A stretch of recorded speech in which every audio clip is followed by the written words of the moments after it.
हिंदी में यूपीएससी की तैयारी से संबंधित प्रोग्राम्स को देखने के लिए सब्सक्राइब करें स्टडी IQ-IAS हिंदी। नमस्कार। अगर मैं आपसे कहूं कि भाई पृथ्वी में जिस प्रकार से लीप ईयर ऐड करा जाता है, कंडीशन वो आ रही है कि हमें लीप सेकंड पृथ्वी के दिन में ऐड करना पड़ेगा, तो शायद आपको जानकर आश्चर्य हो। और आश्चर्य आपको इस बात से भी होगा कि इसके लिए जो तथ्य और डेटा इकट्ठे करे गए हैं उनमें यह बात कही गई कि एक ही स्थान पर आए हुए 100 लगभग 21 भूकंपों अर्थात अर्थक्वेक्स का अध्ययन करा गया और उस अध्ययन के आधार पर यह बताया गया कि भाई पृथ्वी का दिन की अवधि शायद हमें चेंज करनी होगी। और रीजन यह है कि पृथ्वी अपने अक्ष पर अर्थात अपने एक्सिस पर आने वाले समय में धीमी गति से तीव्र गति की ओर बढ़ने वाली है, यानी कि अपनी स्पीड बेसिकली पृथ्वी जो है वो बढ़ाने वाली है। ये निकल कर आई है खबर। आइए जरा इसे थोड़ा डिटेल में देखते हैं और समझने का प्रयास करते हैं कि एग्जैक्टली इसके पीछे का रीजन क्या है। तो यहां आप देखेंगे कि एक नए अध्ययन में, वैसे अगर मैं सही कहूं तो यह अध्ययन केवल अभी से नहीं चर्चा में है, यह चर्चा में 1972 से ही है, 1972 से ही है, केवल निष्कर्ष अभी निकलकर आया है, जहां यह कहा गया कि भाई 1951 से अर्थात 1991 से 2030 के बीच में लगभग 121 के आसपास छोटे और बड़े भूकंप आए। कहां पर आए तो जरा नोटिस करिए। यह स्थान है बेसिकली, दिखाई देगा आपको दक्षिण अमेरिका वाले एरिया में। यहां कुछ द्वीप आते हैं जिसमें से मेनली जो सैंडविच द्वीप है, खासा न्यूज में रहा द्वीप है, यह जो है वो एक ऐसा स्थान है जहां आपको बहुत सारे भूकंप देखने को मिलते हैं। अब आप कहेंगे कि ठीक है, मान लेते हैं कि एक स्थान पर बहुत अधिक भूकंप आ रहे हैं, यह कोई आश्चर्य की बात नहीं है। इसका पृथ्वी के बेसिकली दिन के अंतराल से क्या लेना देना, तो जरा ध्यान से देखिए। सबसे पहली बात तो यह कि भाई इस स्थान पर आने वाला जो भूकंप है, जो अर्थक्वेक है, इसकी तरंगे पूरे पृथ्वी के आंतरिक भाग से होते हुए दूसरे हिस्से तक पहुंचती हैं। अर्थात अगर इस स्थान पर कोई भूकंप आया है भाई, तो याद रखें यहां से PS, ये दो तरंगे ऐसी हैं जो पृथ्वी के धरातल के अंदर जाती हैं, अर्थात इंटरनल स्ट्रक्चर में प्रोपोगेट होती हैं, इन्हें बॉडी वेव्स कहते हैं। और यहां पर आप ध्यान से देखें तो अगर मैं मान लूं कि भाई ये स्थान बेसिकली सैंडविच द्वीप है जो कि आता है कहां पर, साउथ अमेरिका में, तो भाई ये साउथ अमेरिका में आने वाले आइलैंड में जब भूकंप आते हैं तो वैज्ञानिकों का यह कहना है कि इसके एग्जैक्टली अपोजिट साइड, इसके सीधे सीधे दूसरे तरफ अगर आप पाएं तो यह एरिया अलास्का का होता है। अर्थात इसके एग्जैक्टली अपोजिट साइड आपको अलास्का वाला पोर्शन दिखेगा, बेसिकली कोणीय दूरी में जब हम इसे नापें तो। तब के समय वैज्ञानिकों ने इन भूकंपों की तरंगों का यहां से निकलते हुए अलास्का वाले एरिया तक जब अध्ययन करा तो उसमें यह डेटा निकल कर आया कि भाई ये जो आपको आंतरिक संरचना अर्थात इंटरनल स्ट्रक्चर पृथ्वी का दिख रहा है, मैं मानकर चलता हूं कि आप इस स्ट्रक्चर से परिचित हैं। क्या है यह स्ट्रक्चर, तो यहां ध्यान से देखिए। यह जो आपको इनर कोर दिखाई दे रहा है अर्थात आंतरिक कोर दिखाई दे रहा है, यह है भाई सॉलिड स्टेट में, यह बेसिकली सॉलिड है अर्थात यह ठोस है। और इसी तरीके से जो आपको आउटर कोर दिख रहा है, याद रखिए यह है तरल अवस्था में, अर्थात यह लिक्विड या मोल्टन स्टेट में है। और इसके अलावा जो आपको आउटर मेंटल दिख रहा है यह भी ठोस है, अपर मेंटल दिख रहा है यह भी ठोस है। लेकिन अपर मेंटल का ये जो पोर्शन आप देख पा रहे हो जिसे हम कहते हैं एस्थेनोस्फीयर, ये बेसिकली जेली लाइक कंडीशन में है, हिंदी में इसे दुर्बल मंडल कहते हैं, और ये जेली के समान जो है वो संरचना में उपस्थित है। अर्थात मोटे मोटे तौर पर अगर हम देखें तो अप टू दिस लाइन ये लगभग 5100 किलोमीटर की गहराई है, यहां तक की गहराई में आपको पृथ्वी ठोस दिखाई देगी। लेकिन इसके जस्ट बाद जो स्थान ये आप देख रहे हैं, ये आउटर कोर अर्थात हमारा बाहरी कोर, ये है वास्तविकता में तरल अवस्था में। और ये जो तरल अवस्था है, याद रखिए इसके अंदर एक मेटल की बॉल के रूप में हमारा आंतरिक कोर है।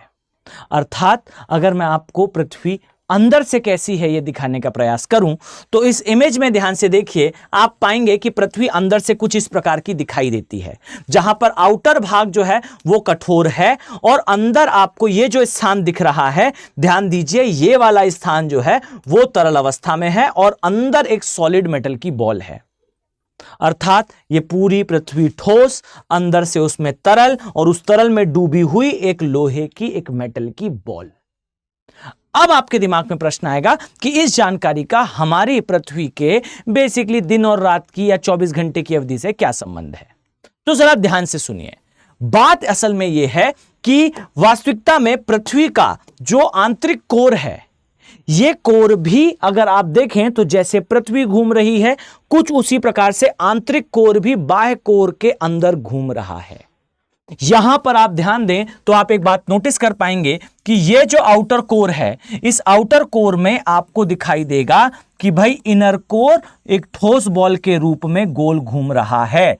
अर्थात जिस तरीके से पृथ्वी रोटेट होती है, कुछ उसी प्रकार से हमारा आंतरिक कोर भी रोटेट होता है और यह सस्पेंडरी कंडीशन में है, अर्थात ये तैरती हुई अवस्था में है। सोच कर देखिए कितना कॉम्प्लेक्स है अर्थ का ये स्ट्रक्चर, जहां आप पाएंगे कि इस कोर के अंदर ये मेटल की बॉल सस्पेंडरी कंडीशन में है और जैसे पृथ्वी रोटेट करती है, अर्थ रोटेट करती है, उसी प्रकार से यह भी रोटेट करता है। लेकिन याद रखिए, ये जो रोटेशन है, ये रोटेशन वास्तविकता में पृथ्वी का जो रोटेशन है, अर्थात जिस प्रकार हम पश्चिम से पूर्व की दिशा में बढ़ते हैं, यह भी पश्चिम से पूर्व की दिशा में जाता है, परंतु इसकी रफ्तार पृथ्वी की रफ्तार से कुछ अधिक होती है, जिसे कहा जाता है आंतरिक कोर सुपर रोटेशन। यह सहज गतिविधि है और इसी सहज गतिविधि के आधार पर पृथ्वी का एक दिन 24 घंटे का बना हुआ है। यानी कि पृथ्वी अपने एक्सिस पर, अपने अक्ष पर पूरी तरह से 24 घंटे में रोटेट कर जाती है और उससे कुछ शायद 3 डिग्री के आसपास अधिक रफ्तार से हमारा कोर रोटेट करता है। अब यहां खबर यह है भाई कि हमारा ये जो इनर कोर है, जो एक मेटल की बॉल है, ये मेटल की बॉल धीरे धीरे करके स्लो पड़ रही है। अब जब ये स्लो पड़ेगी तो इस स्लो पड़ती हुई मेटल की बॉल को बैलेंस करने के लिए हमारी पृथ्वी अपने अक्ष पर कुछ तेजी से घूमेगी। यानी कि वो जो पीछे छूटता हुआ मेंटल है, उसे कवर करने के लिए अर्थ अपने एक्सिस पर अपना रोटेशन बढ़ाएगी और जब अर्थ अपने एक्सिस पर अपना रोटेशन बढ़ाएगी, इसका मतलब है कि हमारे दिन की अवधि जो है वो कम होती जाएगी। यानी कि सोच कर देखिए कि कितना डायनेमिक है ये कंसेप्ट कि अर्थ में लगभग हजारों किलोमीटर की गहराई में, स्पष्ट तौर पर कहूं तो हमारा जो क्रस्ट है इसकी गहराई लगभग 6400 किलोमीटर के आसपास है। इसे हम 6372 के आसपास मानते हैं, लगभग 6400 किलोमीटर। इस गहराई पर स्थित हमारा कोर रोटेट करता है और ये जो रोटेशन है ये अर्थ के रोटेशन से कुछ फास्टर है और ये रोटेशन थोड़ा स्लो डाउन हो रहा है। और डियर, इसका स्लो डाउन होना हमारी अर्थ को इसके लिए मोटिवेट, इसके लिए प्रेरित करेगा कि भाई अपने अक्ष पर थोड़ी स्पीड बढ़ाई जाए ताकि इसका रोटेशन मैनेज हो सके। और अगर ये रफ्तार बढ़ाई जाती है तो कहा यह जा रहा है कि आफ्टर डूइंग सम कैलकुलेशन, हम कुछ कैलकुलेशंस को करने के बाद इस कंक्लूजन पर पहुंच जाएंगे कि भाई हमें एक लीप ईयर पृथ्वी के दिन में, अर्थात अर्थ के डे में जोड़ना होगा। और यह जोड़ने का कार्य इसीलिए भी आवश्यक है, इस चीज को समझिएगा, यह जोड़ने का कार्य इसलिए भी आवश्यक है क्योंकि वी आर लिविंग, हम एक ऐसे समय में रह रहे हैं जहां पर कंप्यूटर डेटा एनालिसिस और इस पर आधारित हमारा जो सैटेलाइट कम्युनिकेशन है, ये सब कुछ इसी डेटा पर आधारित है। आप इमेजिन भी नहीं कर पाएंगे कि अर्थ से छोड़ा हुआ एक सैटेलाइट, जिसमें हमने कोडिंग के फॉर्म में इस चीज को लिख रखा है कि पृथ्वी का दिन 24 घंटे का होता है, उस स्थान पर अगर कुछ मिली सेकेंड्स का प्रभाव हो तो वो सैटेलाइट डिस्ट्रॉय हो सकता है। यहां पर वैज्ञानिकों का कहना है कि भाई हमें इस स्थान पर जो है वो कुछ कैलकुलेशंस करके हमारे दिन का जो समय है उसमें एक लीप सेकेंड जोड़ने की या आवश्यकता अनुसार घटाने की आवश्यकता है।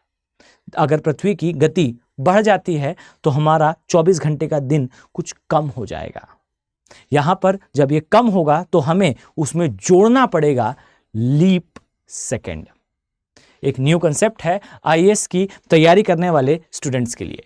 अब जरा ध्यान से सुनिए, अगर आप आईएएस एग्जाम की तैयारी कर रहे हैं और आप चाहते हैं कि आप अपना ऑप्शनल सब्जेक्ट अर्थात अपना वैकल्पिक विषय बेहतर तरीके से एक अच्छी अंडरस्टैंडिंग के साथ कवर करें, तो आप सभी के पास एक गोल्डन अपॉर्चुनिटी है हमारे साथ अपने ऑप्शनल के जो सब्जेक्ट्स हैं उन्हें प्रिपेयर करने की। खासकर अगर आपका सब्जेक्ट भूगोल अर्थात ज्योग्राफी है तो प्योर हिंदी माध्यम में आप इसे कवर कर सकते हैं। साथ ही जरा फोकस करिएगा, इन बैचेस में आपको लाइव क्लासेस के अलावा टेस्ट सीरीज प्रोवाइड करी जाएगी और क्रिस्टल क्लियर और रॉक सॉलिड मैनर में आप इस पूरी जर्नी को प्ले कर सकते हैं। ज्योग्राफी ऑप्शनल एकमात्र ऐसा ऑप्शनल है जिसका खासा प्रभाव है यूपीएससी के प्रिलिमिनरी एग्जामिनेशन में, अर्थात यूपीएससी का जो प्री एग्जामिनेशन है is highly dominated by geography optional. मुझे इस बात को आपके सामने प्रमाणित करने की बिल्कुल आवश्यकता नहीं है, एक बार आप गूगल कर लें कि ज्योग्राफी, केवल ज्योग्राफी से हर वर्ष कितने प्रश्न आते हैं और इन्वायरमेंट जो ज्योग्राफी का ही प्रोडक्ट है यह कलेक्टिवली कितने प्रश्न देता है।